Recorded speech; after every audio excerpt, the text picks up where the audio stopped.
Other developing stories we're watching for you now. The economic freedom fighters in the Cape Metro region are headed for the police station in Kraaifontein this morning. The party says it's marching against high crime levels, gender-based violence, extortion, protection fees and other issues around policing in the area. This comes just days after party leader Julius Malema's comments against the South African police, which were condemned by Police Minister Bheki Cele. Our reporter Athi Mtongana is on the story. She joins us now live in Wallerstein ahead of this march.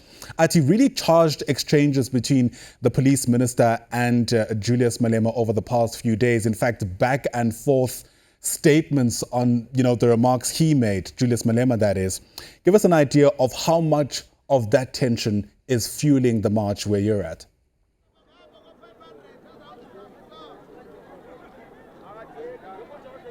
Well, of course, it is palpable here on the ground, Ayanda. You can sense on the ground how residents are feeling, particularly members of the economic freedom fighters who are always, of course, backing their commander-in-chief. Now, it's not only the police minister who has condemned Julius Malema for the remarks he made against the South African police. You may recall, and you might have seen, that many organizations have also slammed Malema for the remarks that he made against the South African police. Other political parties have also come on board saying that Malema should be held accountable for the remarks that he has made. Now, these members of the economic freedom fighters, most of them are largely actually members of the Kraaifontein informal settlement. There's a new informal settlement here, Ayanda, which was formed during the lockdown period. You may recall a lot of South Africans, and particularly those who could not afford to pay rent, decided to go and occupy various vacant pieces of land, and this community is one of them. This community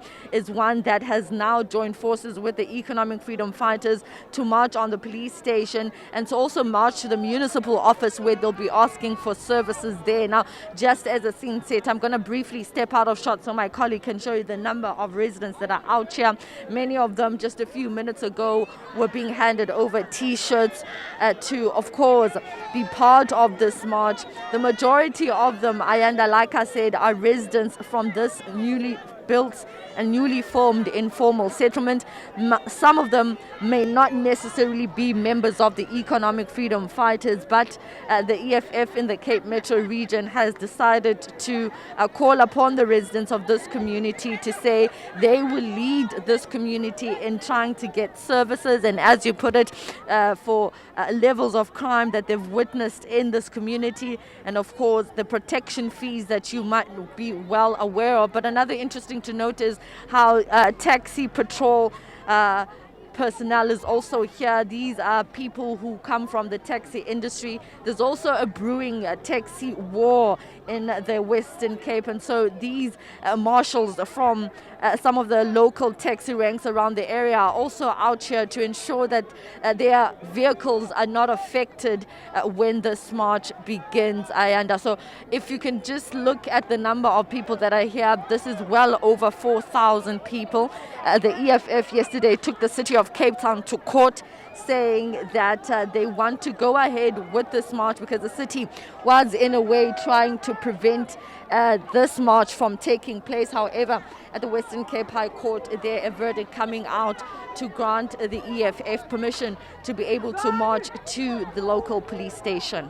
Yeah, Athi, it's an issue raised by the EFF, but I imagine an issue that resonates with residents across the political spectrum where you're at. Let's leave things there, at least for now. We'll touch base with you throughout the course of the morning, get a sense of how that situation is unfolding. Athi Mtongana, our reporter live to us there from Kraaifontein in the Western Cape.